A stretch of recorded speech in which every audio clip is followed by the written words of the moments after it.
Welcome back to Katie and Dan in a Van. I'm Katie. I'm Dan. And this is our van. We've got about 17 hours of driving to do in the next couple of days, so come along and see what life is like on the road. But first, we need showers. This is why. Whoa!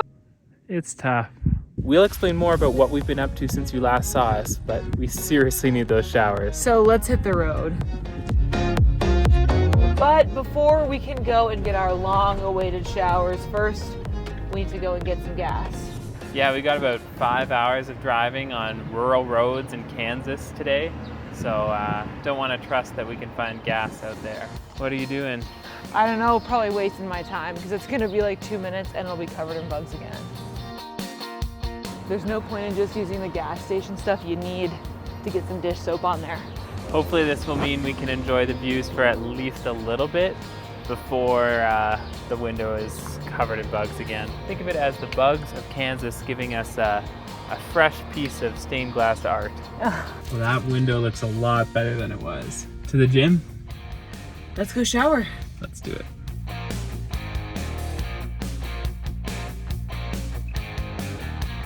Luxurious gym bag you have. I know.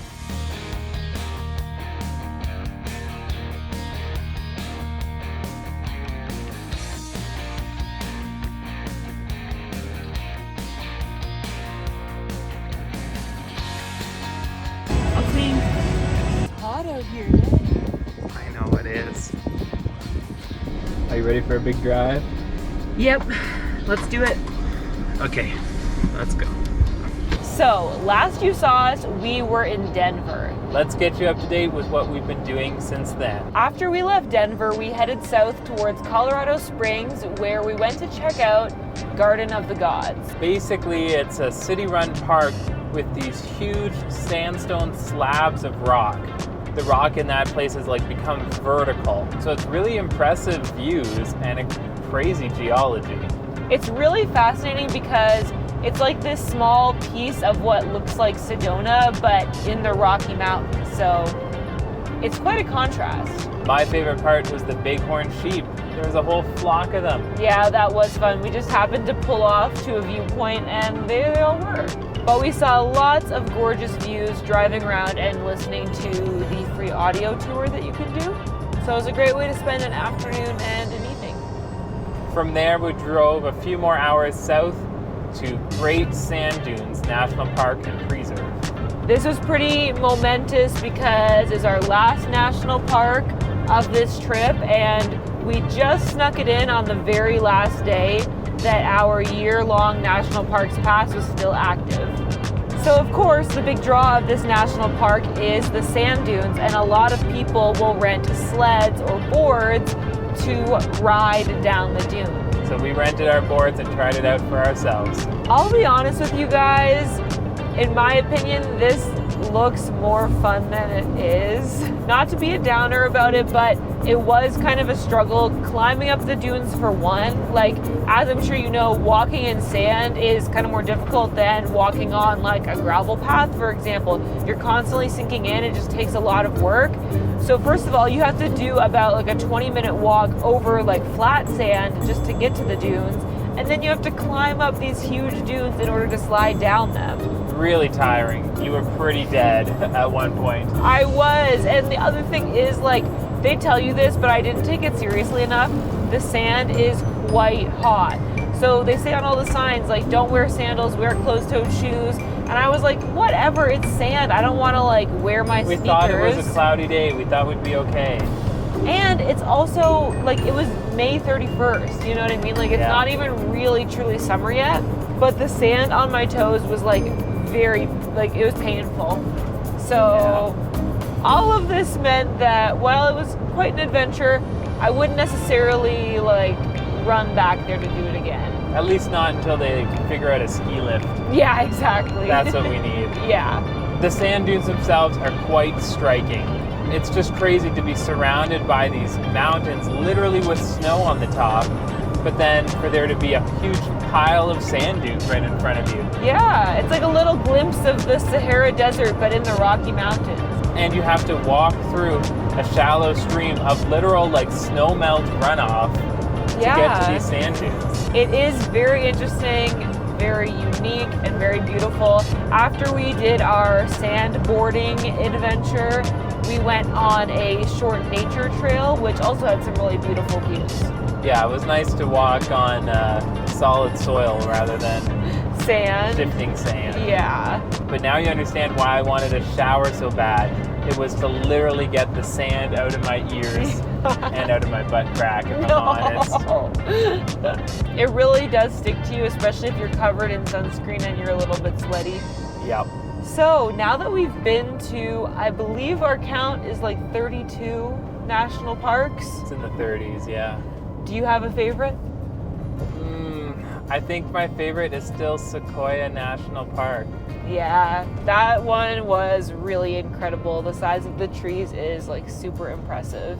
I will say though, I think Mesa Verde may have unseated Sequoia as my favorite national park just because I love like archaeology, I love like human history.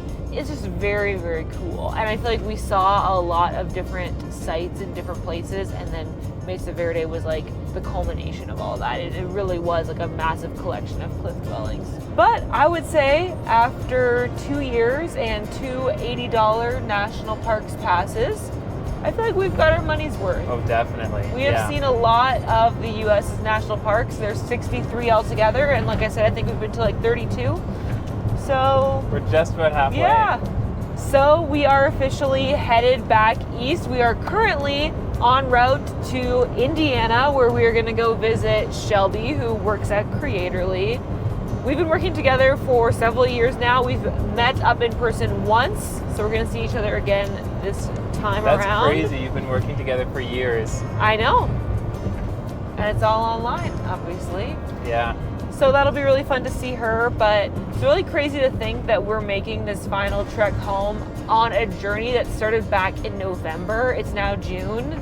Vanjie left Ontario in November.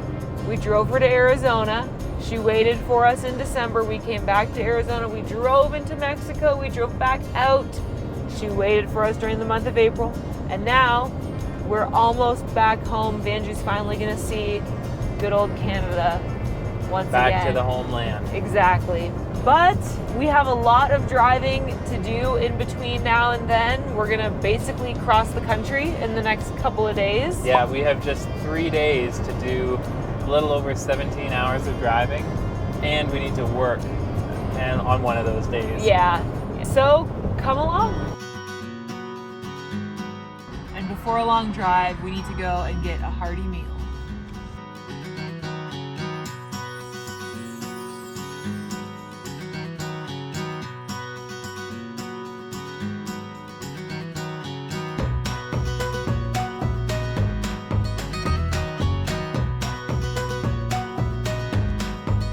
At the moment, it looks like we are driving into the eye of the storm here. Yeah, the sky is so dark. I see lightning ahead.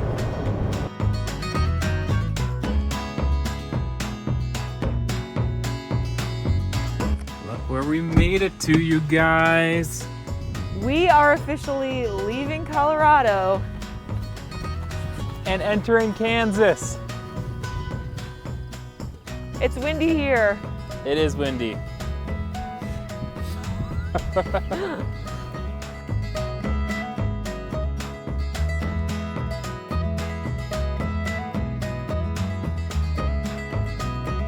Well, folks, we have had a good drive so far.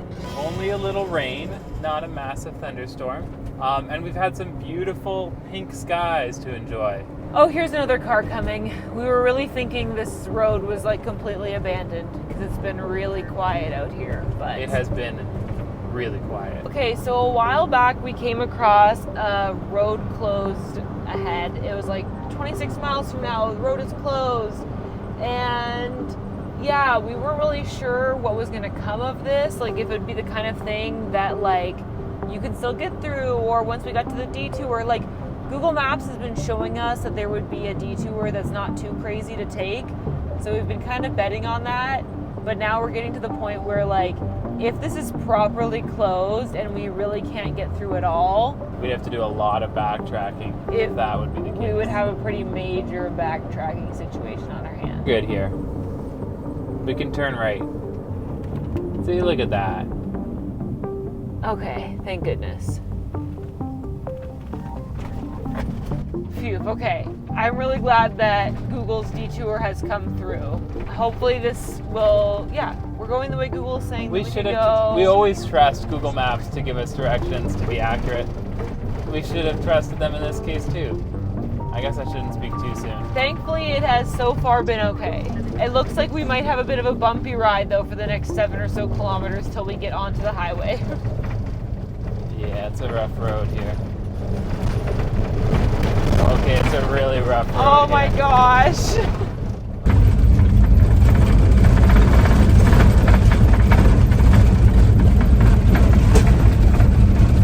Oh no, it was the toilet paper.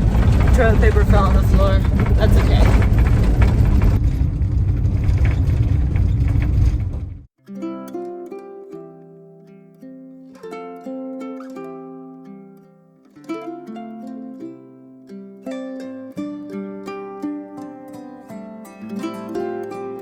All right, well, we have arrived at our spot for night here in Oakley, Kansas. That's 6 hours of driving in the books. And 11 more to go. So, we'll see you in the morning.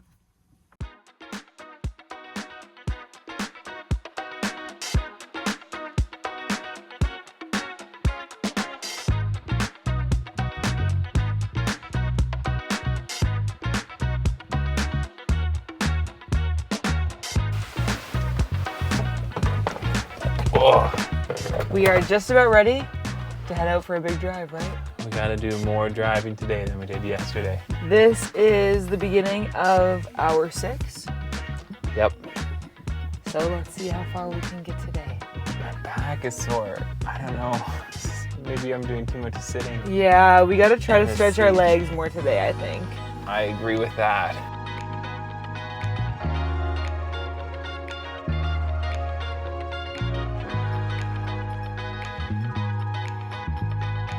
So since we have so many hours on the road together, we thought we might answer some questions that we get sometimes about what a road trip in the van looks like. Starting with the first one, which is, does Dan always drive? Pretty much. I feel like in my defense, I have to say this is like one area of our relationship where we're conventional. It's not that I can't drive, it's just that I have this magic ability of not really getting car sick. So, motion sickness is my kryptonite. Yeah, which is a big part of why you drive. Because I don't tend to get motion sick at all if I'm the one driving. So Dan drives, and sometimes I will do work on my laptop. I'm always the one queuing up music or picking up podcasts for us to listen to. Sometimes I'll do research about where we want to go to eat or where we're going to park. You're more of a navigator than a passenger princess. I'll give you that. Thank you. 2 hours of driving, time for our first gas stop. The gas light had come on, so time to pull over.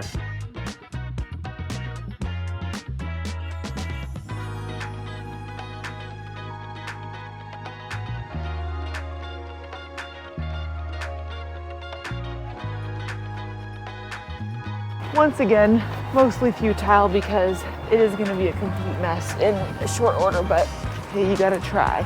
Yeah, no, you're traveling around a lot. Yeah. Safe travels. Yeah, safe travels. It's always interesting the people who you meet on the road, especially other RVers will often come and say hi, or anyone that sees our license plate. We've definitely had people say, Ontario, where is that? I'm trying. It's a difficult job. Well, I do have to pee, so this stop came at the right time.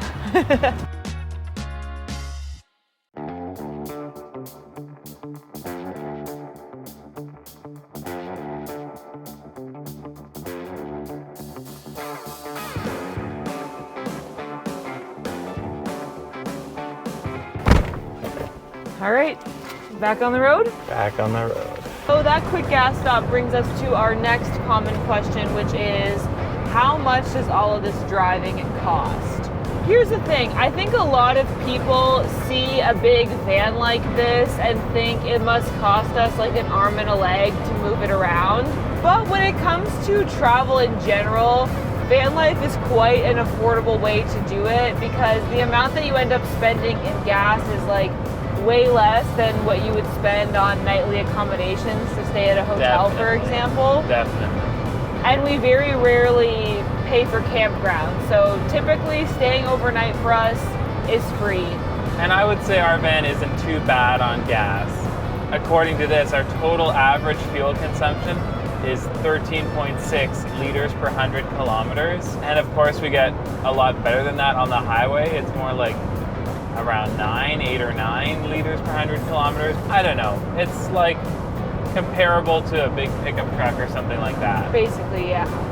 We did a little back of the napkin math, and on this trip that we're undertaking right now, driving roughly from Denver to Indiana, where Shelby lives, is going to be just about 1,700 kilometers. So based on our average fuel economy, we expect to use about 231 liters of gas to travel that distance. And based on the average fuel price that we've been paying, which is basically exactly what we just paid, about $3 a gallon around here right now. It'll probably cost us about 200 Canadian dollars to drive from Denver to Indiana.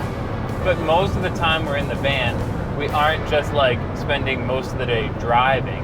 Often we're only doing like 1 or 2 hours of driving per day in the van. Exactly. And so what did we work out? That about like an hour of highway driving cost us like $10? Yeah. I think another important thing to mention is while you guys see us do a lot of driving here on this channel, in our typical day-to-day lives back home especially, we drive very infrequently. Like we maybe only use our car once or twice a week because neither of us have to commute to our jobs. But obviously the biggest expense was actually up front when we bought the van and then paid to convert it ourselves. Which our entire budget, including the purchase of the van and all the stuff we put in it, was right around $45,000 Canadian. I think the biggest thing that's really striking to us is actually just how cheap gas is here. Oh yeah. Like we mentioned, we've been seeing kind of on average $3 a gallon, which is just about $1 per liter if you convert it to Canadian dollars and liters, obviously, which is a huge discount considering right now at home around where we live, it's more like $1.60 a liter. But you know what? It's good for our budgets that gas is cheaper in the States. I'm not sure it's good societally for the planet and the environment that gas is so cheap in the States, but yeah, it is what it is.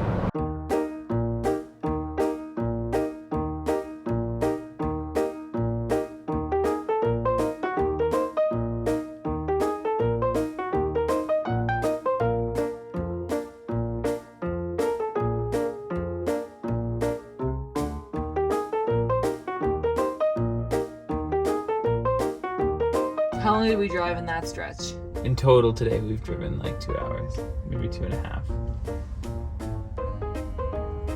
I thought we drove 2 hours just to the gas station. That's what. Okay. Wait a minute. Maybe it's been an hour. Well, I think we've arrived at our lunch spot. We've driven another hour since our gas stop, and we're gonna make some lunch in the van, and then continue on. Not a bad rest stop here. Ooh. We thought we should at least get a few steps in before we sit down again for another several hours. A lot of walking to be done at this rest stop, but we're gonna do a couple laps.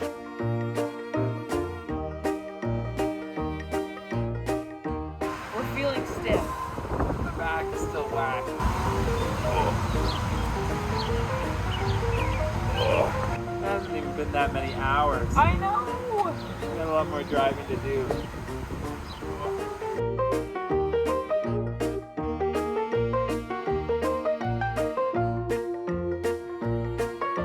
My legs, my hand knees are tight. Yeah, these are tight.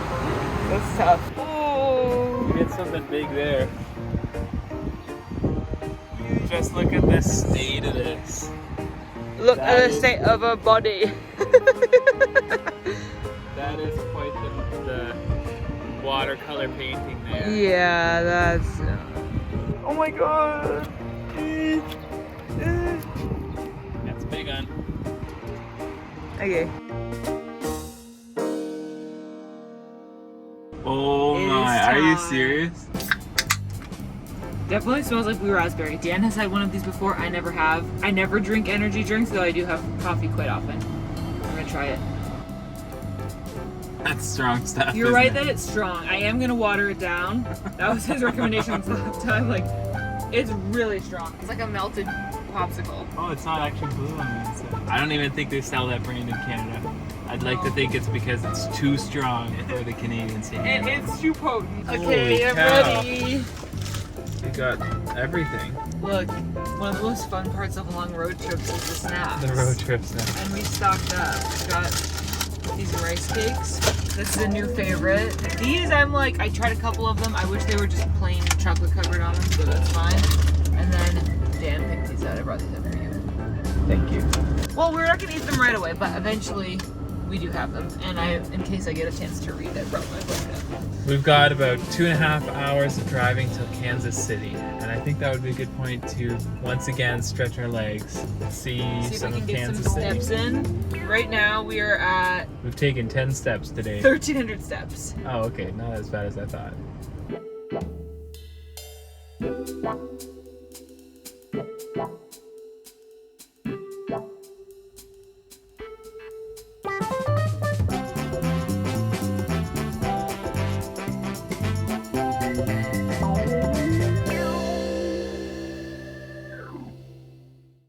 Since we're all hyped up on our watered down energy drink, we thought we would now answer some rapid fire questions. Woo! That startled me. Are we answering at the same time? We're gonna answer at the same time Whoa. Okay, it's all good. and see if we say the same thing. Sorry, somebody kind of cut me off. Okay, this is a question inspired by what we just witnessed. Which country has the worst drivers, Canada or the US? 3, 2, 1, US. Don't make me. We're outnumbered by the Americans. We shouldn't be saying We bad stuff about constantly them. get cut off. It's incredible how many people pull out thinking that there's time, and it's like, I would never have done that. I will say it's worse in cities. Like the Yeah. drivers are more aggressive in cities, just generally. Yeah. Okay, question number 1. Where do you find places to sleep each night? Are we answering at the same time? Yeah, I guess so. 3, 2, 1. iOverlander. It's an app. It's free on your phone. Question number 2. Cracker Barrel or Walmart? 3, 2, 1. Cracker Barrel. Yeah. I will say we probably park at Walmart more often, but Cracker Barrel has a better vibe. There's more Walmarts than Cracker Barrel. Favorite road trip snack? Wait, I gotta think about this one. I don't know. I don't really know either. We don't actually normally Okay, eat I- up here that I much. kind of know. Okay, count us in. 3, 2, 1. Popcorn. Twizzlers. It's like a movie theater.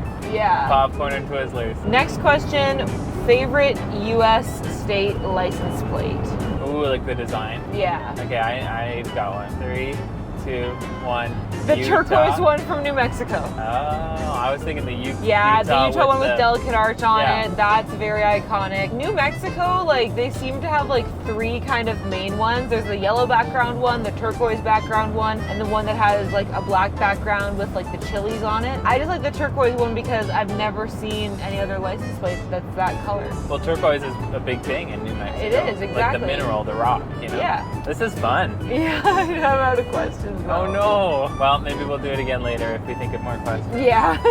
Let us know your answers to those questions in the comments. Well, the last 2.5 hours have flown by. We're in Kansas City, Kansas right now, but very soon we'll be in Kansas City, Missouri. Another state. Keep an eye out for the state sign.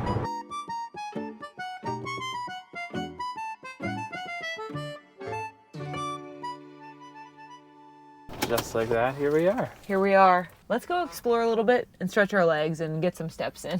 Definitely. It is right around 30 degrees Celsius, which is almost 90 degrees Fahrenheit. For us, that's very hot. We might get a little sweaty on this walk, but it's good to stretch the legs. Yeah. We were literally just listening to a podcast while we drove about how streetcars used to line the roads of Many American cities. and intercity rail was fast and frequent. Just about make you cry. Oh wow, this is cool.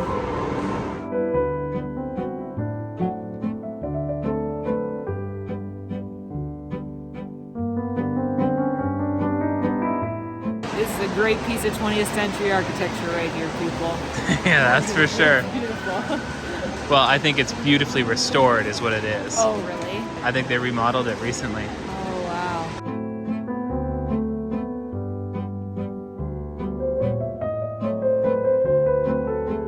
Viewers of the channel will already know that we are very much train enthusiasts. Yes. I mean, we're literally here to see a model railroad.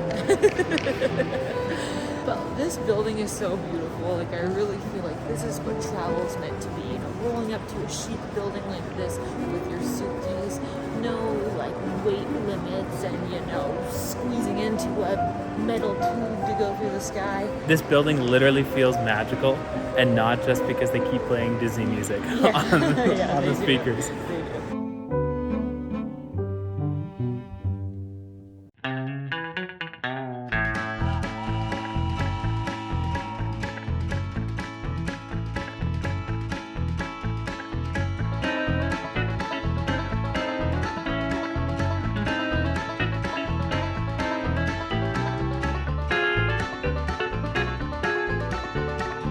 There's some group of people that have just poured their lives into making these miniatures, and honestly, I respect it.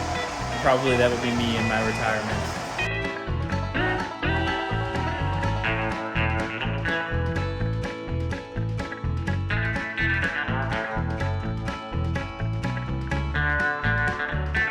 So, I think we might be masochists, but we have fun doing it.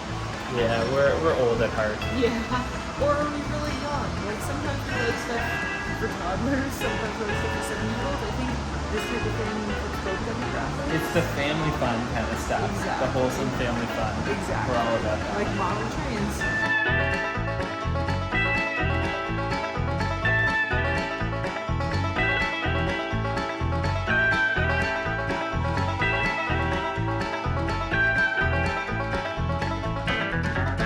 Well, Katie says she needs more caffeine. Oh, this is like fun to do. All aboard.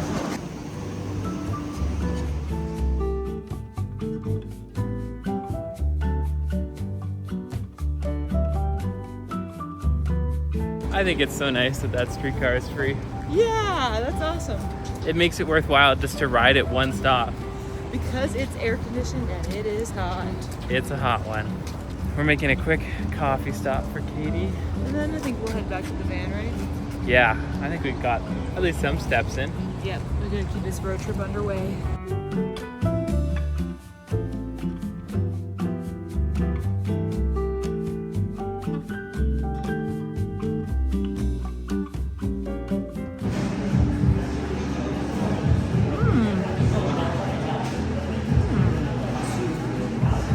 It's like shortbread.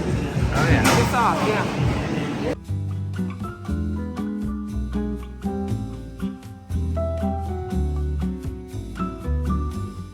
You got your drink, ready to drive? Yes, I got a churro latte. It was a very cute cafe corazon. In an ideal world, we would do another 4 hours of driving today. I think we can do it. Do you think that's doable? I feel like it's doable for me. Is it doable for you? Oh yeah, I could do it.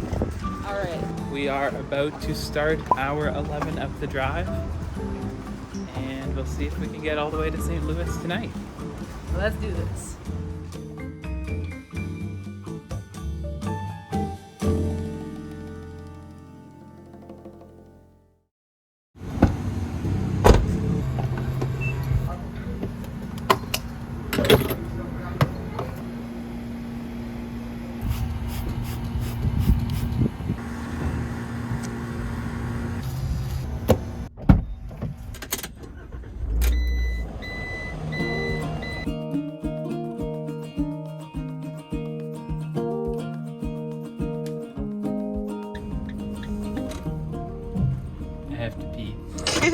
about an hour and a half into our 4-hour drive this evening, and we thought we'd stop for a bathroom break and a really quick bite of dinner before we carry on, right? Oh, I'm stiff. Do we need to do more rest stop yoga? Maybe.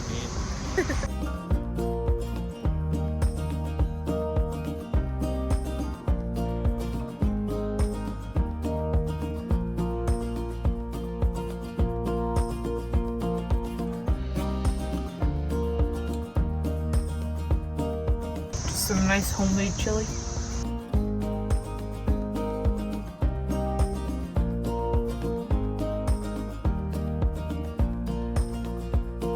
Tonight's dinner is an elegant serving of chili that we're gonna sprinkle some cheese on top and eat with Tostito chips. It's like nachos, but I don't know. It's a lot like nachos. We were in the market for like a light-ish dinner. So here's a question for you. Do you ever get tired of all the driving? I feel like it's gone by really fast already. This particular drive, you mean? Yeah. So far I don't feel tired of it. I feel like we keep ourselves entertained with like podcasts and music and stuff. We've always been road trippers. Like our families did road trips when we were kids. We've always done road trips. Before we ever had a van, we drove to every Canadian province together. And of course, I come from a family of truck drivers. Shout out to the truck drivers watching. I'm sure they'll think that we've taken so many stops today for how many hours we've actually driven. Yeah, 17 hours of driving, that's like one a day. Yeah. But we know not really, because we know you guys have your logbooks properly done. Yes. So yeah, I feel like I don't really get sick of the driving. No, me neither.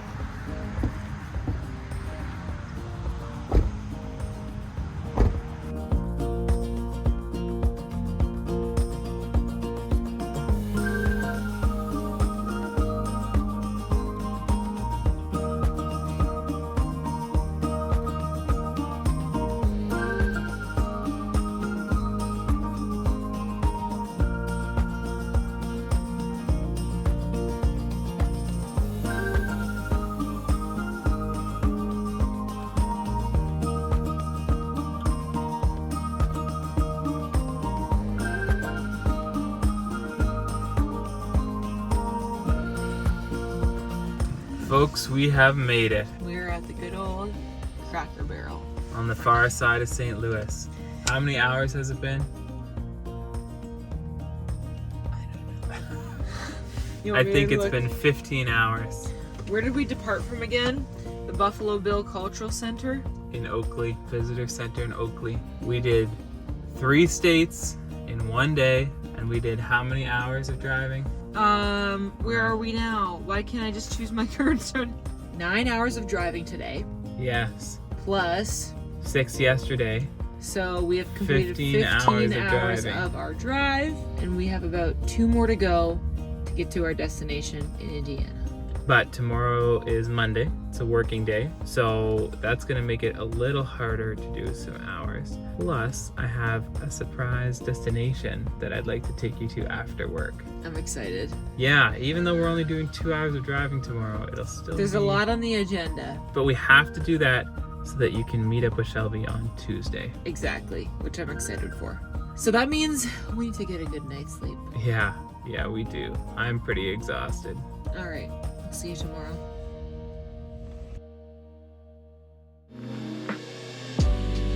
Good morning. I'm working here from the van this morning in the Cracker Barrel parking lot. Katie ventured to the neighboring business, which is Panera Bread, to do some work. I honestly have a very full day of meetings, so I'm just going to try and focus, try and get through it all, try and be as productive as I can be during work hours so that we can have some fun once work is done. And I'll check in with you then.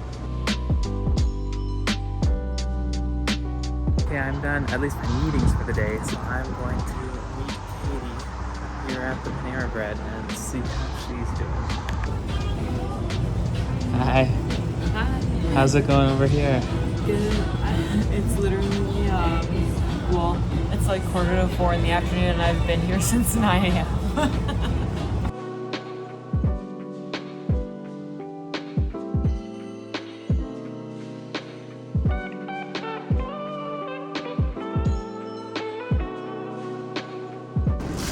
Okay, folks, we are back in the van. It's hot in here. It is hot in here, but I got the AC running and we're done the workday. This is very exciting. Before we do the remaining hours of driving though, we have a surprise. I'm not gonna spoil it, I'll show you when we get there. How about this as a teaser? It's dirt cheap to visit and a pile of fun. Interesting. Okay. You'll see when we get there.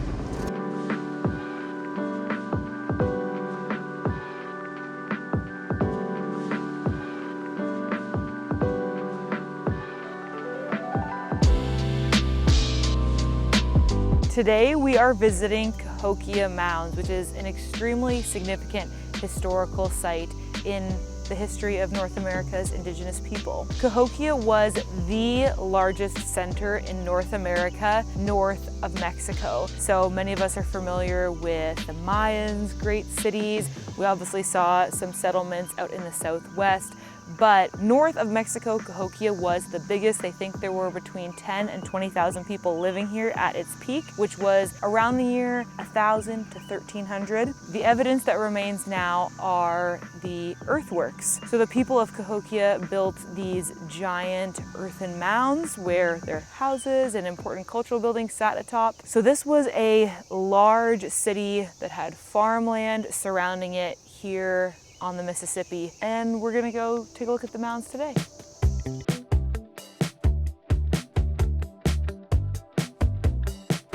This kind of just looks like a meadow with a bunch of hills, but they're actually all mounds that were intentionally built like 1,000 years ago. I would just love to be able to step back in time and see what this would have looked like, you know, on a summer day in 1001 or whatever, you know, yeah. What would have been happening here? What would it have sounded like, smelled like? What would the people have been talking to each other about?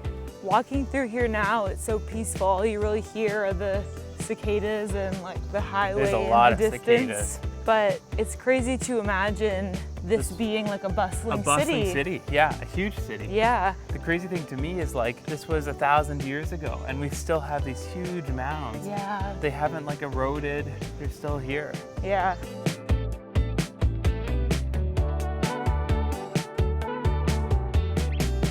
In this mound behind me, an archaeological dig done in the 60s discovered some burials. The most interesting fact about them, I think, is that based on analysis of the teeth of the people, they found that around a third of the people buried here were not local to this area. They came here later in life, and I think that's just a testament to the amount of trade and interconnectedness in this area, along with the fact that they found burial goods that were from all over the place. They found mica from the southern Appalachians, they found shells from the Gulf. Point is, there were lots of people moving around and lots of items moving around as well. Most of the mounds are not necessarily burial mounds, but this one is, and it's actually 3 burial mounds in one. I think it's important to note that maybe after watching our videos where we went to Mesa Verde and saw all these cliff dwellings, looking at mounds that are just, you know, kind of little hills in the grass, maybe it doesn't seem quite as impressive. But I think it's important to remember that this was the largest center north of Mexico. And in terms of preservation, we're dealing with a totally different climate here. It is incredibly humid here compared to where we were in the southwest, but it also means that stuff's not going to preserve as well. And also, look at all the trees that these people had to work with. A lot of the stuff they were living in was built out of wood, which obviously is going to degrade over time way faster than the sandstone that the cliff dwellings are built out of. So I think it's impressive that we have as much evidence here as we do.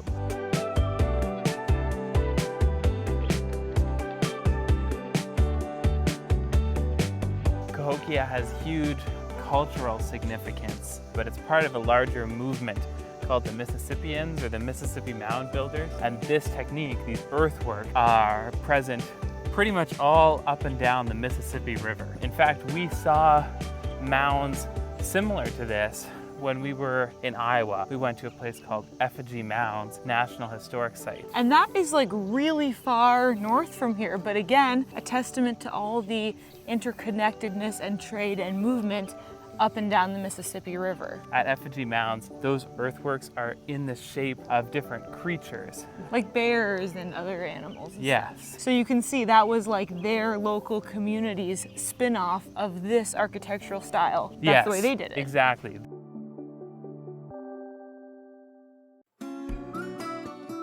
There's an absolutely huge mound over there. It is called Monk's Mound, and it is the largest pre-Columbian indigenous earthworks in America. And we're gonna go check it out next, just on the other side of the road. The rain has started, you guys. Back to the van.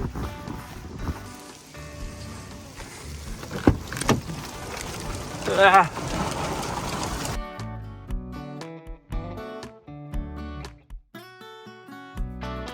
We are just in here admiring the mounds from the security of the van. It does seem like the rain's lightening up.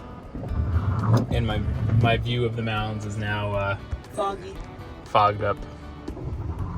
Should we get out there? What do you think? Yeah. Okay, let's do it.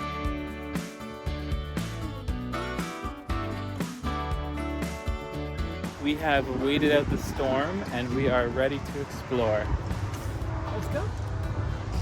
Everybody knows ball caps aren't for sunny days, they're for rainy days, to keep the water off your glasses.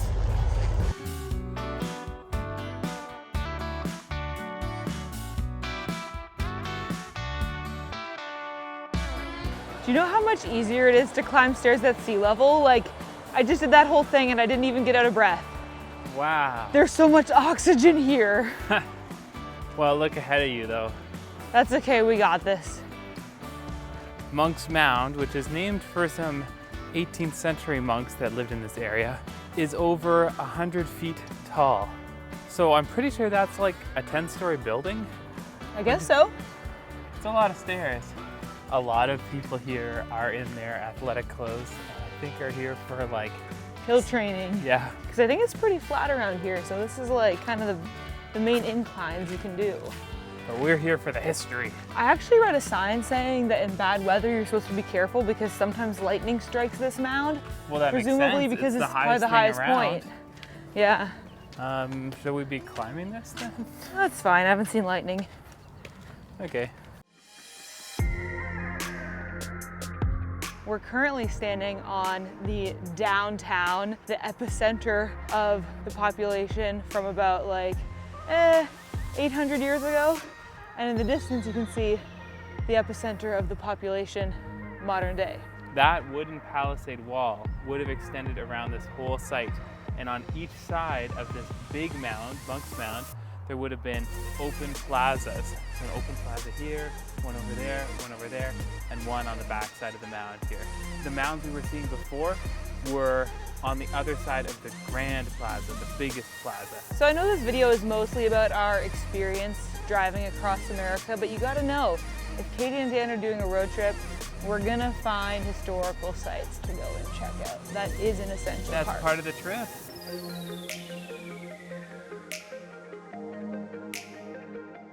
Here behind me on the top of the mound is where the chief of Cahokia would have lived. He lived in a fenced-in building that could have been itself another 40 feet tall. Wow. It's so fascinating how archaeology can tell us so much about society. We can learn a lot about how people lived based on how they structured the places they live. Yeah. I mean, even today, you could argue like our cities say a lot about what we value. And so we've been able to learn that this would have been like a really stratified society. I mean, even just the earthworks themselves are kind of proof of the fact that there had to be somebody in charge making a whole lot of people do a whole lot of difficult work. It's actually a beautiful view from up here, and you can see all the other mounds. This is a really cool site, and I'm surprised that it's not more popular than it is. All right, we need to hit the road, but first we're gonna go shower, we're gonna go grab something to eat, and then we've got a couple hours of driving to do. You know the typical routine.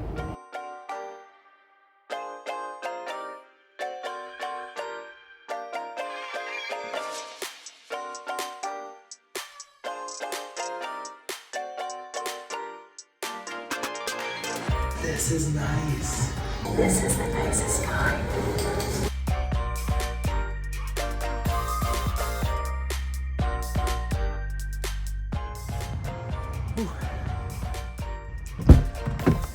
This is for everybody going through tough times. Believe me, been there, done that. But every day above ground is a great day. Remember that.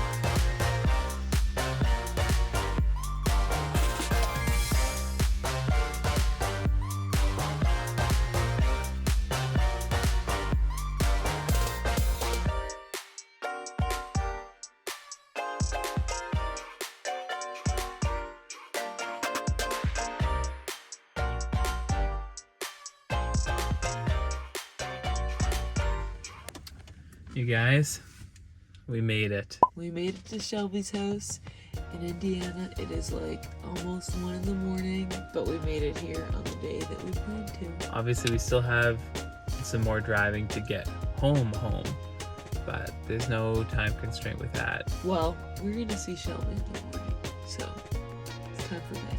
I'm pretty zoned. Good night. See you in the morning.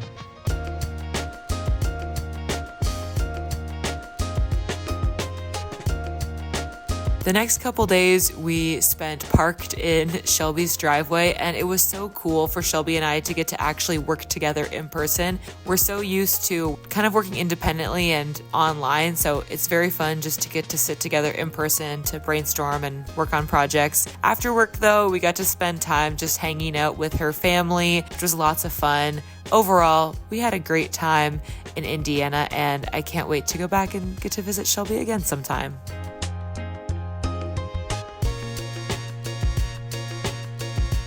Okay, bye. Have a good night, guys. Bye.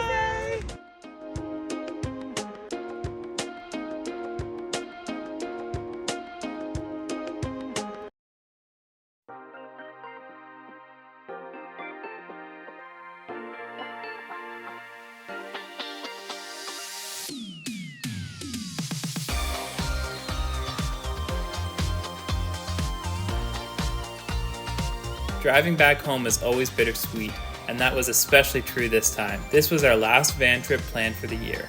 Since we got home, we've had a full summer around home with lots of time with friends and family. We've been so busy that it's taken us a while to get this final van vlog from our trip uploaded. But just because we don't have any more van plans doesn't mean we aren't traveling. In just a few weeks, we'll be flying to Japan for a few weeks of vacation. Stay tuned for Japan vlogs starting in December. Subscribe and click the bell so you get notified when they go live. Home sweet home. We made it. Wow. It feels so refreshing to arrive.